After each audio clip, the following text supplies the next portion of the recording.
Okie dokie. We gotta backtrack now. That was an annoying boss.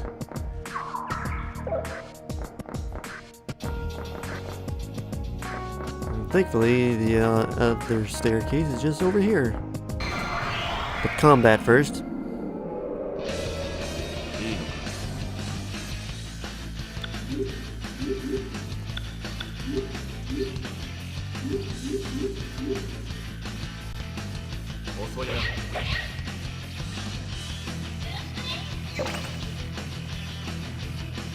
Thank you for not doing damage to me.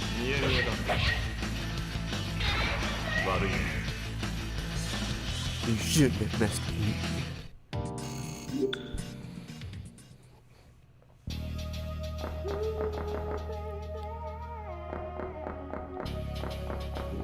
VIP's up there, and I think there's an item over here. Rattle drinks, thank you very much. Okay, so obviously there's gonna be a boss battle here.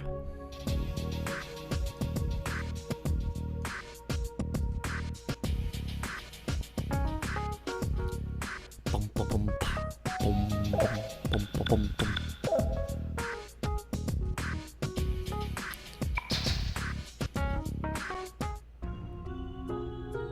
Oh, interesting. This dream again? I was so sick of it. It was all because lately I've been doing research on number 501 right after getting off work. I hadn't slept well at all. When I leaned my back on the wall next to the VIP floor entrance, I started lucid dreaming while upright. A golden butterfly danced in a round room that was encircled by pillars. Its flight pattern was even frailer than usual, but I knew that what was about to happen. I mean, the butterfly was just going to turn into a masked person and ask me my name, like always. My kid brother had bugged me into playing this weird game, and ever since, I've had this dream over and over again. Sure enough, the butterfly vanished and the masked person took its place. There is something unusual, though.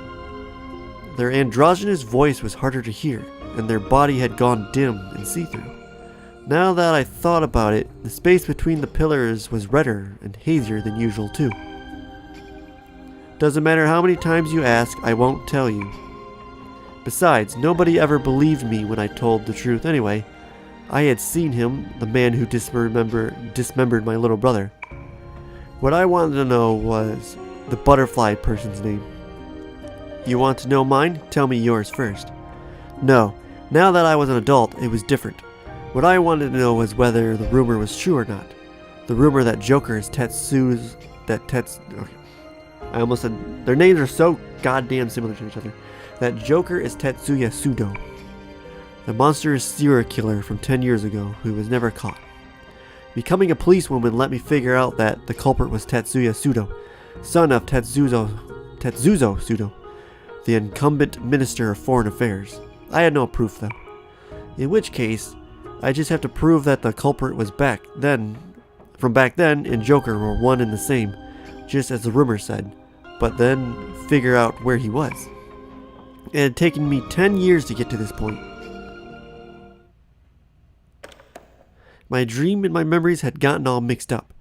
Just then, I heard the door unlock and the knob turn.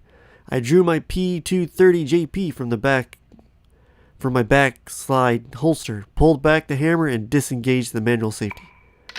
The trigger would be lighter this way than if I just released the safety and shot using double action. Ever since the Investigation Bureau for number 501 was formed, the order for all officers to be armed had been officially given to the Juvenile Division, a cooperating jurisdiction. The entrance opened quietly, and a tall shadow entered the dim dance floor, backdropped by lighting. He carried a cylindrical weapon turned over in his hand. It looked like a sword, which matched the weapon wounds of number 501's victims according to the forensic investigations. This is the police! Throw down your weapon! My voice sounded hoarse as I yelled that, aiming at the shadow's head from the side. Ugh, I could have used a hot green tea. Shiori Miyashiro, right? I have my gun aimed at your head. Throw down your weapon. The shadow barely moved, as if he were a statue. But, and I didn't know if he was prepared for this, he immediately released his lethal weapon. I kicked it away from where it fell on the floor, then shouted at him again with my gun still trained on him. You're under arrest for being in violation of the Swords and Firearms Control Law. Hands behind your head and drop to your knees. He placed his hands on the back of his head and obediently dropped to his knees. I couldn't let my guard down though. His victims weren't just cut down, they were somewhere it seemed like... His victims weren't just cut down. There were some where it seemed like they were eaten alive. Who knew what kind of deadly weapon he had hidden on him? If he showed even the slightest sign of resisting, I intended to gun him down without hesitation. Japanese police officers can't do shooting practice beyond 36 bullets worth a year, so it's difficult for us to hit a moving target. Not to mention, there was no way you could stop homicidal maniacs and junkies with a single 32 caliber bullet. Overseas, there's a controversy over whether even a 9mm caliber bullet would have enough force. Of course, there's probably a problem with using excessive force. The truth is, though, I wanted number 501 dead. He was clearly the culprit. Even if I secured him, he'd receive a non-indictment due to being of unsound mind, getting institutionalized, and if I was unlucky, be back on the streets before a few months had passed. He'd leave free as a bird, without anyone asking what his crime was. In this country, there's no judicial institution. God, I can't talk. In place to handle mentally unprepared people who committed atrocious crimes. Involuntary I don't know why I'm having a hard time with that word, dude. Ultimately only targets the mental disability. They can't handle them as criminals. Consequently, once it's been judged that there's no fear of them harming themselves or others, they must be discharged immediately, even if the very doctor who examined them felt there was a risk of recidivism. There have been several movements trying to introduce measures preserving law and order with stronger binding force. However, they've been stymied many times over because of strong protests from the opposing faction that touts protection of human rights. So then what about the human rights of the victim? The rights of the victims who one day had their uneventful but happy lives ripped from them all of a sudden, and those left behind. The perpetrator wasn't in a normal state of mind. They're incapable of taking responsibility. Are you telling me to fucking accept that? My loved one's life and future were unreasonably stolen, and the man responsible gets protected in the name of human rights? This is the status quo for this country's administration of justice. Are you crying?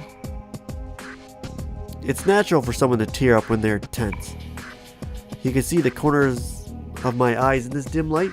Whatever, it wasn't his damn business. Also, that's a wooden sword. The shadow jutted his chin at the weapon on the floor. I glanced at it without turning my head and confirmed it was true. The hallway lights streaming in from the door illuminated a wooden sword.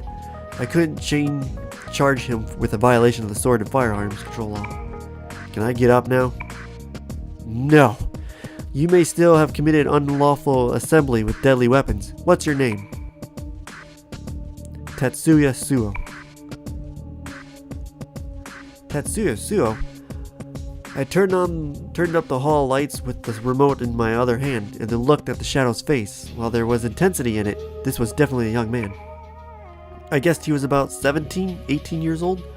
He looked like Sergeant Suo. Was he former Detective Suo's child? What was he doing here? Was he Joker? I was so confused. Do you have any ID? I think there's a driver's license in my wallet. I ride a motorbike to school, and I doubt it's unregistered. He talked about himself like he was someone else. What a weird kid. Where's your wallet? My back pants pocket. Stand up slowly, place your hands on the wall, and spread your legs. Once he obeyed my directions, I completed a quick pat-down. He didn't possess any other weapons. Inside his wallet, there was a normal motorbike license, the so-called mid license. There's his picture and name. This was Tatsuya Suo, alright? Okay, turn this way. Keep your hands where I can see them. He obeyed me without question. At least his face and photo matched up at a glance. But there was something different about the boy in the photo, who gave a challenging smirk, like he'd fight anyone who looked at him funny.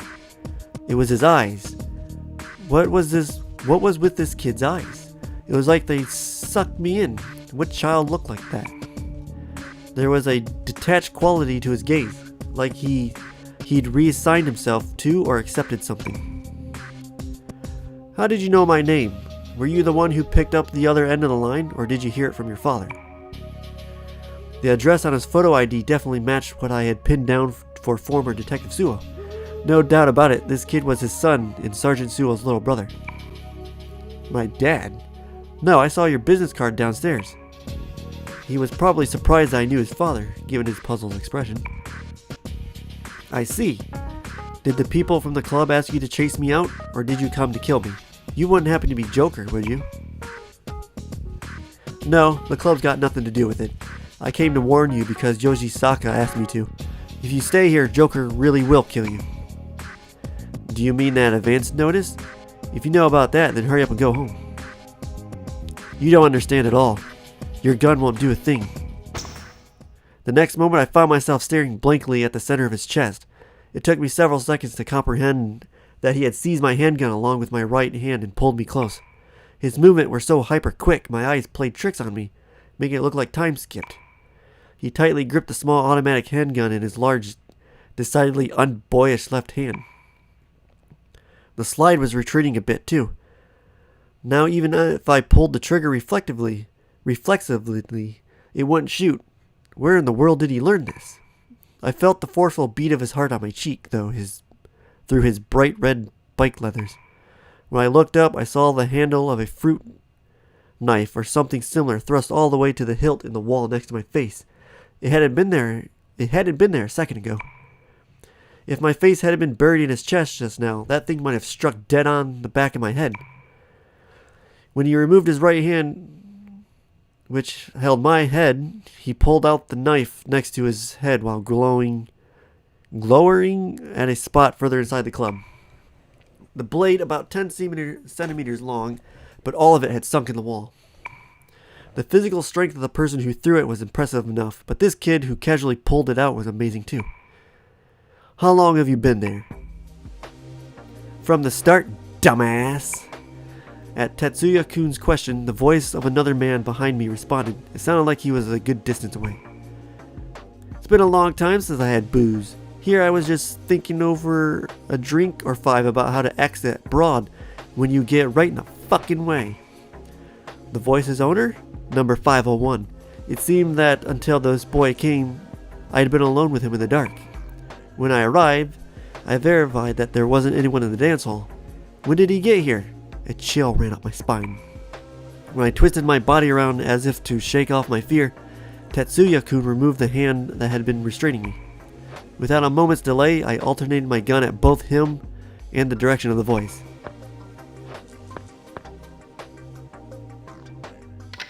Neither of you move. Throw down your weapons. Tatsuya-kun didn't so much as glance at me.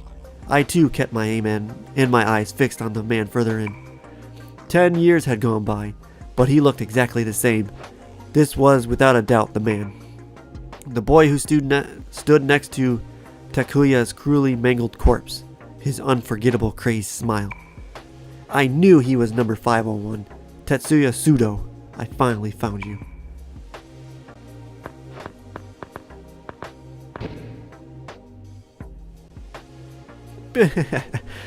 First time no see, you fucking brat. The voices told me all about you on the other side. Sudo was sprawled out on the sofa deeper inside the dance floor, legs shamelessly stretched across the cushions. He was gulping down an entire bottle of dry gin, dangling from one hand. He'd probably pinched it from the bar counter next to him. He had a 5 o'clock shadow and unkempt hair grown out like a mane, and he was wearing nothing but a coat on his shoulders on top of a patient gown from some hospital somewhere. What a freakish outfit. He was carrying a cylindrical weapon in his left hand. It was unsheathed Japanese steel. I could arrest him in flagrant delicto for this alone. Tatsuya-kun walked right up to Sudo without a trace of fear. At some point, he picked up the wooden sword I knew I kicked away. He was next to me this whole time. How'd he pick it up? Flustered, I hurried after him. So you're Joker on this side, Tatsuya Sudo. Seems like something he'd do. These two clearly knew each other, but Sudo said this was the first time. What did they mean by the other side? Who did he mean by he? Was it supposed to be Tatsuzo Sudo, the subject of all those unsavory rumors? I'm a stand-in, you know? A stand-in. Just till the real one graces me with his awakening. The real Joker ain't me. You know that best of all, though, wouldn't ya?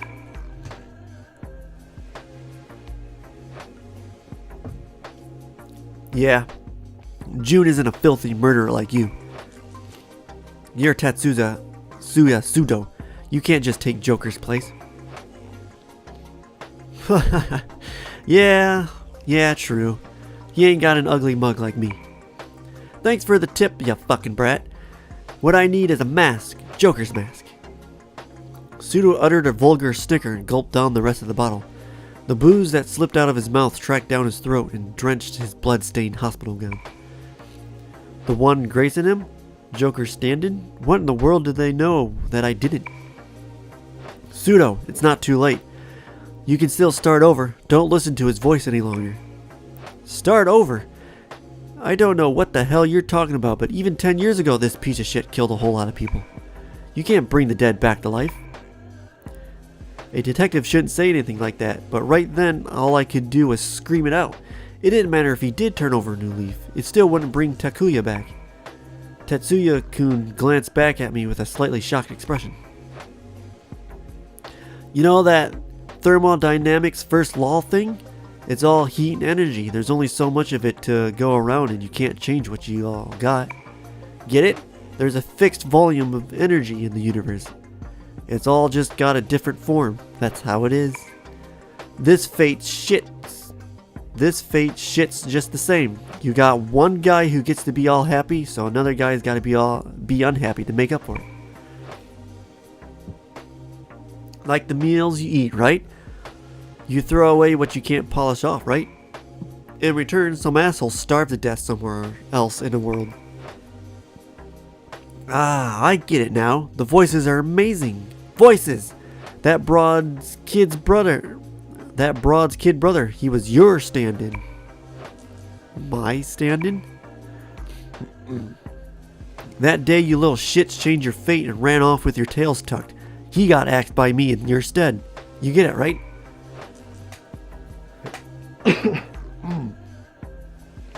Tatsuya-kun watched my face with widened eyes.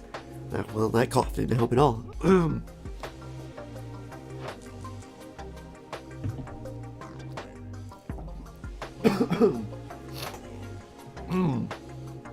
Tatsuya-kun watched my face with widened eyes while listening to his story. I couldn't take my eyes off him either. Takuya was this boy's replacement? So, instead of Tatsuya waking to Volcanus and burning him at the shrine, it was instead her brother, and he didn't wake to a persona and he was killed. Incoming phone call. I got an order to kill Maya Amano. The moment Sudo said that, a shadow that looked like a crimson figure flared up from Tatsuya-kun's body and assaulted Sudo. A black figure seethed out from Sudo's body too. The two men all of a sudden were locked in mortal combat. Over Tatsuya-kun and Sudo's heads, the shadows clashed in the same form. Scarlet and sable flames intertwined and whirled all through the dance floor like twin snakes, trying to swallow each other. Several bottles that had been left on the counter exploded and alcohol-fumed flames ran over the countertop. This is Joker, the persona your sins sired. How'd you like it? Looks just like you. Lay just one finger on Maya and I swear I'll hunt you down and kill you like the dog you are. Every time, in every world. God, this story is fucking good. So much context to the main game. I assume this is before the base game starts. Because he doesn't have the bag, because he talked about wearing a mask. And whose fault is it that bitch died, huh? Whose fault is it the other side got blown to hell? Shut up. You killed them all. I almost feel sorry for him. Take a good hard look at my persona's happy fucking face. Loser, murderer, pseudo. Oh yeah, get mad, get madder. Let the voices take you. Voices, brat, voices. Voices. Ah, so I do get the comment.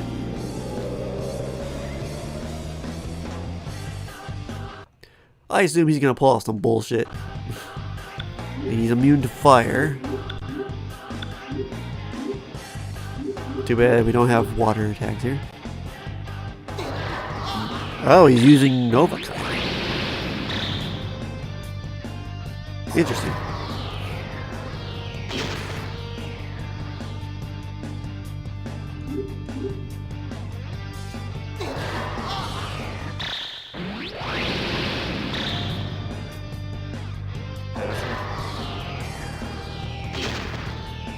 Get him, Apollo. That one I can't evade.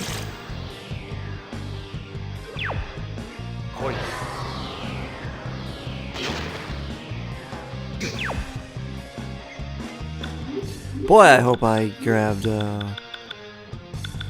antidotes.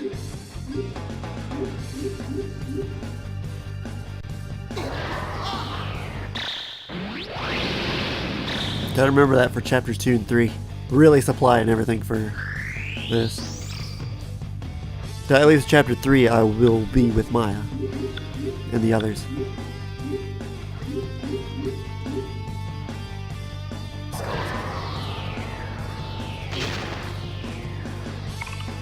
Rank 5.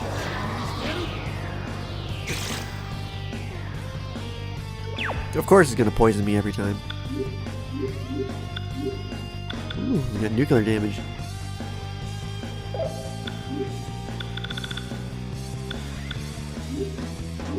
Technically, they might have to, for all I know, it'll restart the entire battle.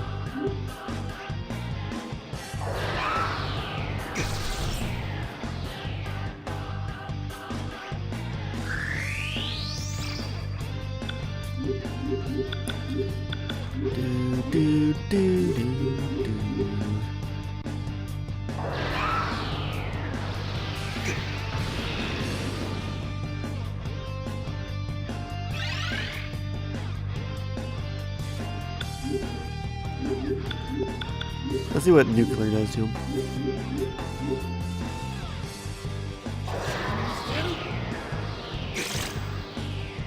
Poison! I'm not gonna have enough for this.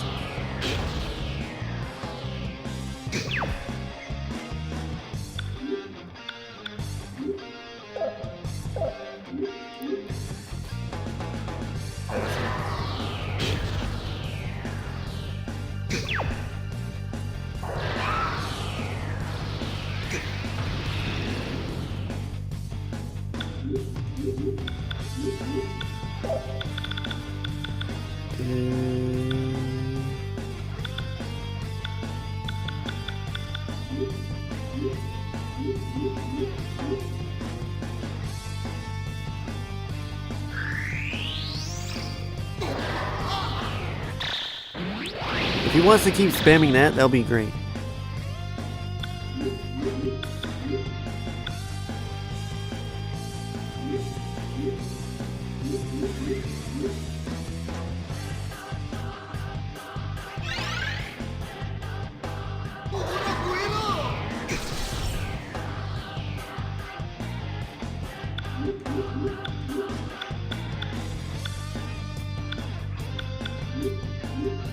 So it was like 113 for that. What does punching him do? Way more.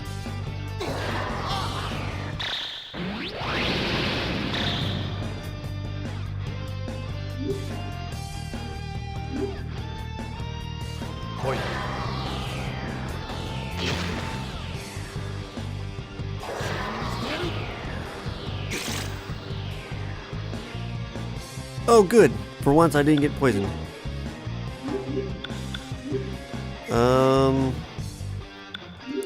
Drop a rattle drink, and then I guess I'll keep attacking after this.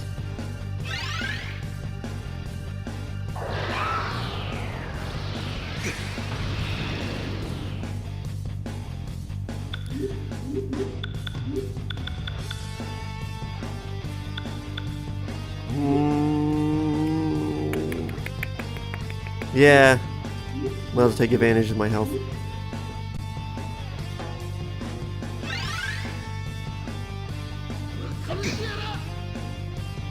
You know, I'm okay with that. Drunk Tatsuya Sudo. Just realized that was his name.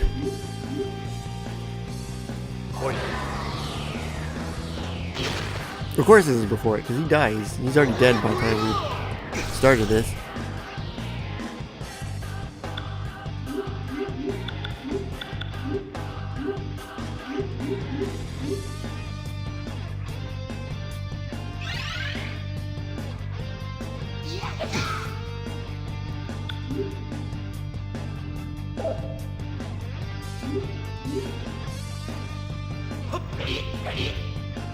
Yeah, I better just punch him.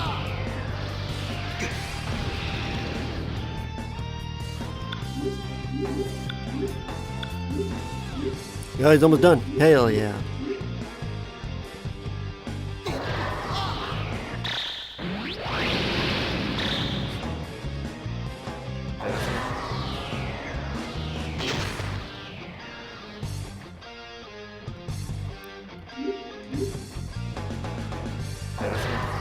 Finish him. Damn.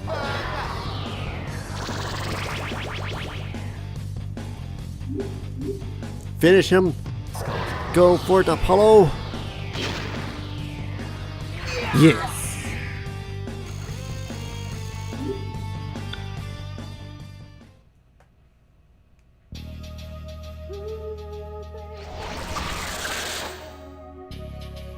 Sword upgrade. The charred dance floor was choked with smoke. Tatsuya-kun stood in its center with slumped shoulders and let the water gushing from the sprinkler strike him. Sudo's sword, thrust into the floor in front of me, brought to mind a grave marker. In the rain, he was a solitary silhouette reminiscing on a lover lost a long, long time ago. Lone shadow. He struck a desolate figure, like something torn from a movie by that kind of title. Maybe the fairy I caught a glimpse of a moment ago had been a dream. The flames had already been extinguished, but no fire alarm had gone off. Had one not been installed, or was it turned off? Either way, that was a violation of the Fire Service Act. Sudo escaped just before Tatsuya-kun's wooden sword could split his face in two. He'd vanished as if sucked into a round patch of darkness that had opened up in midair. For a long time after that, Tatsuya-kun stood stock still. I just watched him. We were both soaked from head to toe. At last, head still bowed, he pulled out the sword Sudo left behind and murmured, subdued. What was your brother's name? Takuya. If he had lived, he would have been about your age. Can I ask when he died? It was a sweltering summer night, 10 years ago, August the... They don't want to give a specific time when this game takes place. On the grounds of the shrine in Rengadai. I found him. Sudo had just thrown Takuya's head into the underbrush and was about to run away. That's the day. How could this be? Tatsuya-kun faced me with a look like he wished he could be anywhere but here. The golden retriever that Takuya and I kept when we were kids often had that look when our mom got mad at him. But this kid could never have been someone's pet dog. He was more like a wounded lion who had removed himself from the pride. The only people who ever believed me when I said I saw Sudo's face were your father and one other police officer. Your father promised me he'd arrest Sudo. 3 days after that, Your father was discharged for accepting bribes. Purportedly, he's accepted multiple bribes in compensation for disclosing investigation info to organized crime groups. It was complete bullshit. Your father had been set up by Pseudo's father and another police officer. His partner betrayed him. Damn it! There was no stopping it now. This wasn't my story to share, but it wasn't fair to get him to tell me everything he knew if I didn't spill my guts too. Whatever burden this kid was carrying, I wanted to share it. I couldn't help but feel that if I didn't, he'd end up falling into a bottomless hell. I was sure he was just barely keeping his balance on a very thin edge, much like the blade he now had in his hand. There was no way it was okay for a teenage boy to make a face like that. But you know, it was only just recently that I learned that myself. I always held a grudge against your dad. That's why I became a cop. I thought the police weren't trustworthy. I'm sorry, your father was a fine police officer. He took responsibility for a crime he didn't commit to protect you, your brother, me, and his backstabbing friend from Pseudo. It must have killed him inside.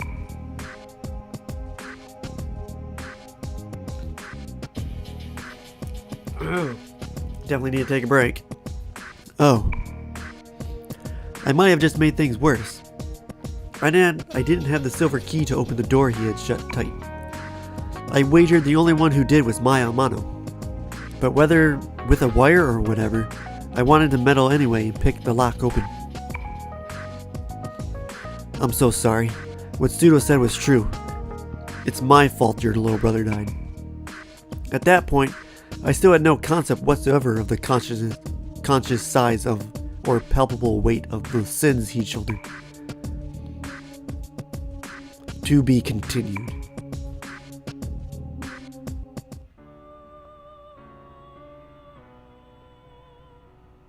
Welcome back. How was your trip? Perhaps you have come to understand Master Tatsuya Su's suffering a hair more? I will keep the memory shard in my care, so in the event you would like to review it, please let me know.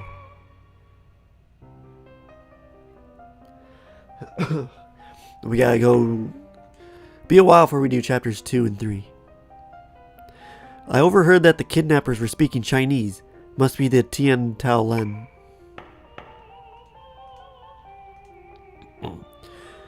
The Joker is the shadow of the heart. It must be an incarnation of the evil side everyone possesses. If that's so, the Joker is within me too, inside Amano-kun and Baofu. But it's not anyone's fault. Kigari is part of all of us. Maya, I've caused you so much trouble. On top of that, you even saved me. Really, thank you. Cool. That was very interesting. I can't wait to see chapters 2 and 3. But I'm stopping here because my voice can't handle it anymore.